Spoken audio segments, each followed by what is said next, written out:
Hello and welcome everyone to the week ahead commodity report, where we will be reviewing the markets for the week ahead. So first of all, what do you need to know as we go into another week? Well, gold prices last week, they did certainly break out and they recovered significantly after gold prices broke down to $1,459 per ounce. We saw prices springboard later in the week, break out to $1,519 per ounce, which of course turned out to be another bear trap, and we saw quite the short squeeze yet again to the upside. In fact, gold prices so far in 2019, they are up 17% as we've continued to see weakness in global economic indicators against a backdrop of the US-China trade war, all providing support for gold. Now, of course, in the latest week, we had a string of weak economic reports, which included a plunge in manufacturing activity to more than a 10-year low in September, and also a sharp slowdown in service industry growth levels last seen in 2016.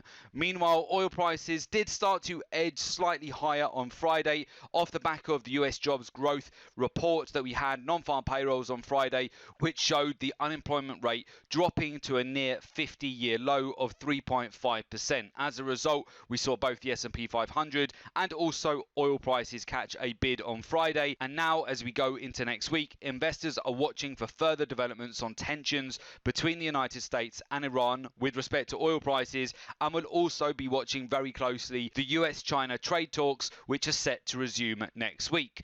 Elsewhere, hedge funds and money managers have cut their net long positions in COMEX gold and silver contracts in the latest week, and we have also seen money managers cut their net long US crude futures and options positions in the latest week. So with that, let's go over to the charts and we'll talk you through our levels as we go into next week. First of all, let's move over to gold, and this was a very interesting week for gold. So for those of you that watched our gold asset of the day, at the time of that analysis, we had gold trading around $1,469 to $70 per ounce, and we outlined that we had been building positions in silver, positions in platinum, and also had long positions on gold.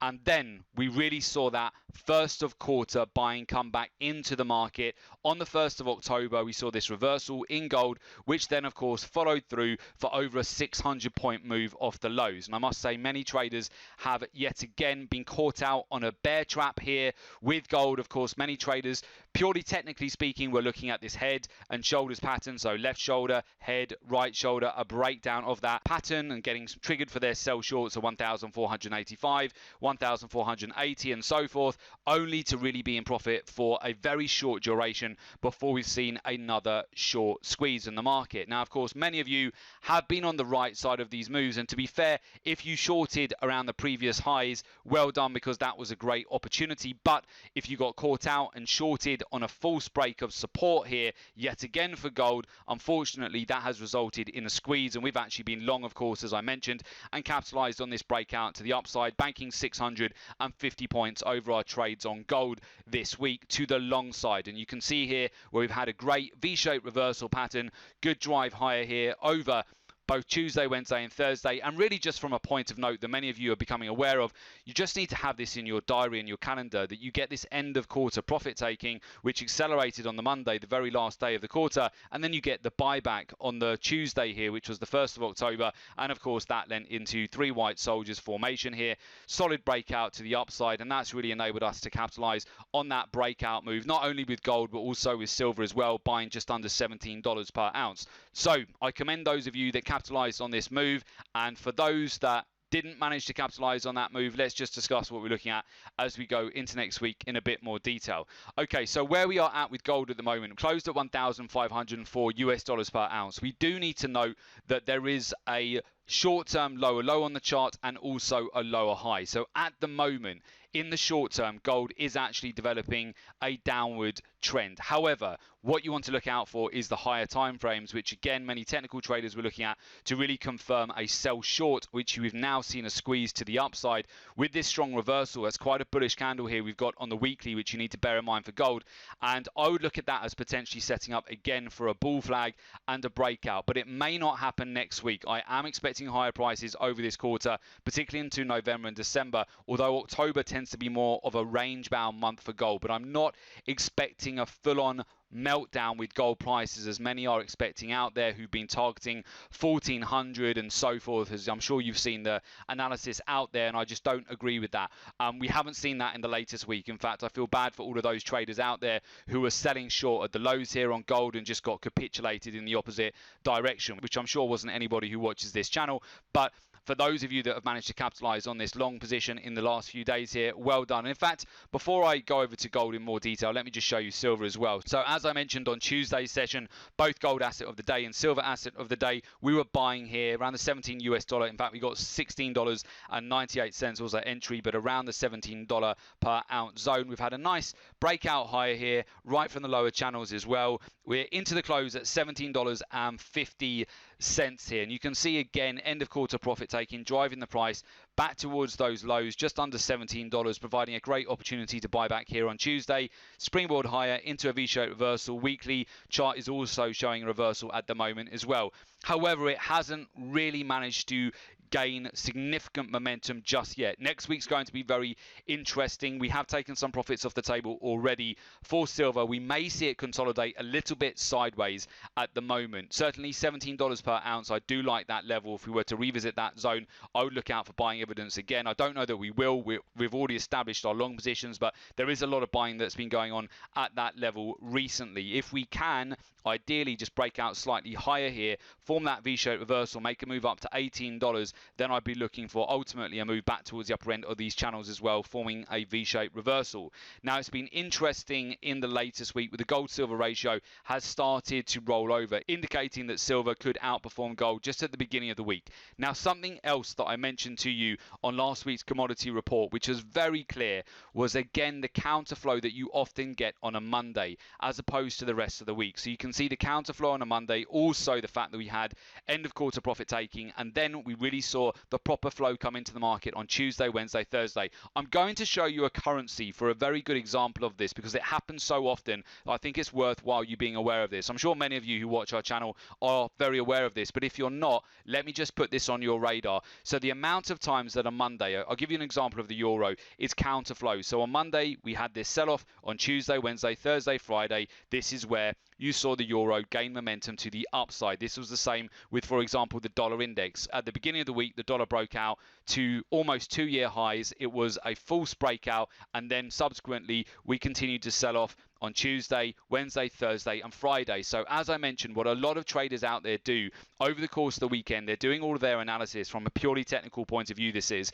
and they're putting on a bunch of trades on a Monday. They're going with the flow, with the counter flow that you see on a Monday to just get trapped in trades which they get squeezed out of for the remainder of the week. So gold was a great example. Only one day of the week really did you make money if you were shorting gold. That was on the Monday. The rest of the time, gold was bullish. Tuesday, Wednesday, Thursday, Friday, more of a consolidation, but you get the point, and we see it so often that I just want to put it on your radar, the counterflow nature of the market. The Monday is often not the day that you want to be getting into too many trades. You want to let the market settle a bit and then certainly wait for the flow to come in from the US session onwards. As we get into Tuesday session, Wednesday, Thursday and Friday, they can be very active, and this keeps catching traders out, especially inexperienced traders in the market that keep going the wrong way, and especially on gold, they keep getting it wrong because Mondays so often counter flow for gold, and then you would really want to watch out for the price action from the Tuesday US session onwards. Now, moving over to crude oil, I want to just go through with you what we're looking at here in terms of levels. It was very interesting on Thursday where oil revisited $51 per barrel, hit that level spot on and then reversed. You can see here on Friday where we've started to gather some momentum, break back above Friday's highs here, and overall we're seeing some supportive price action into the close here. We've again re-tapped that lower end of the channels here, and you can see not only on WTI crude oil, but it was very interesting too on the S&P 500, which had a significant bounce here after Friday's non-farm payroll, which generally speaking you will tend to see when the S&P 500 is catching a bid like this, provide some degree of support to oil, which we've definitely seen here on Friday. And Brent crude oil as well has started to catch a bid, closing at $58.47 per barrel, back above Thursday's highs here, and we're starting to get a rotation higher. Now, normally from a cycle point of view, in fact, oil does dip lower right at the end of September and the end of the first quarter and in the first week of October, and then springboards higher as we get into the second week and throughout the rest of the month of October. So I'm watching for follow through here and potentially a V-shaped reversal pattern, which would look like the following, very similar in fact to what we saw on gold in the latest week here, to see whether we can get some follow through here as we go into next week. Now, of course, from a fundamental point of view and a geopolitical point of view, we want to watch out for any escalations again between the United States and Iran, but also the US-China trade talks, which are going to resume next week. And of course, any positive narratives coming out of that can very quickly support oil prices. If you go back to WTI crude oil, again, we've had a third tap right of the lower end of these channels here. We're getting some support picking up at the moment. It does have a little bit more work to do. I want to see whether we will gap off the open, but ultimately what I'm looking at here, and many of you have been savvy to this and have been shorting with us over the last couple of weeks, where we have benefited after we saw that big breakout on the Saudi Arabia tax. We started selling short into oil. Both of those weeks we were selling. Last week we hit our profit target at $55 per barrel. Now building long positions. I mentioned last week that our plan was to sell, and we had sold the previous week, and then wait for support to come right in at the lower channel, and then looking for buying evidence coming in. Now we're starting to see buying evidence come in here right at the end of the week on Friday. So I'll be watching this very closely, and again going through that with you on oil asset of the day as we go into next week. But oil should definitely be on your radar. And then just going back to gold here, so what I would really keep an eye on is the weekly chart here as well. If we were to be able to break back above the highs here from last week, so that would be approximately 15.19, you really want to watch out for a potential bull flag and follow through formation to the upside here. Obviously starting to make a move then up to the next major levels of resistance just overhead. I'd watch out for that if we do get a break above those levels. Otherwise, we could be due for some range bound trade. We may be capped a bit here by 15.19 if we can't break out from it. Normally at the beginning of the week, Monday and Tuesday, and particularly Monday, can be a little bit more vulnerable for gold. As I mentioned, it can be counter flow. We're coming off the back of non-farm payrolls, so Monday could be counter flow, could see a little bit of pressure to the downside. But then again, any pullbacks there, I would be looking at buying evidence coming in. If you just look at the weekly chart, look at all the high wicks here on gold. Okay, so it's not closing limit down. It's always getting bid up over the last few weeks here. Every time we're having any sort of significant sell-off during the week, we do get bid back up again. So any real major pullbacks on gold, I'm essentially looking for buying evidence to come back into the market and looking to capitalize on that. But normally it's later on in the week where you see those big rallies to the upside with gold. So with that, that has been the week ahead commodity report. Of course, I wish you good trading, and if you would like to learn a research driven process which is broken down into 3 steps so that you're essentially getting an edge in the markets and you're not only just reliant on technical analysis, where you are very much focused on market sentiment, trade flow, you are aware of the cycles in the market versus the seasonality, also become aware of retail positions in the market versus what the hedge funds and money managers are doing. You want to be encompassing a lot more research and data for your trading decision. So with that, there is an opportunity for you to do so at the Gold and Silver Club. As a member of the Gold and Silver Club, you learn a research-driven process to the markets. You get access to our exclusive live trading room webinars. You have access to real-time trade alerts, trading research and market insights, access to our private members academy membership site, access to support and one-to-one mentoring. For more information about the service, just go to www.jointhelivetradingroom.com. The link is also below this report in the description. So just click on the link, make an application, and we will of course get in touch with you ASAP. And do make sure you subscribe to our YouTube channel. That way you're always kept updated with all of the latest commodity reports.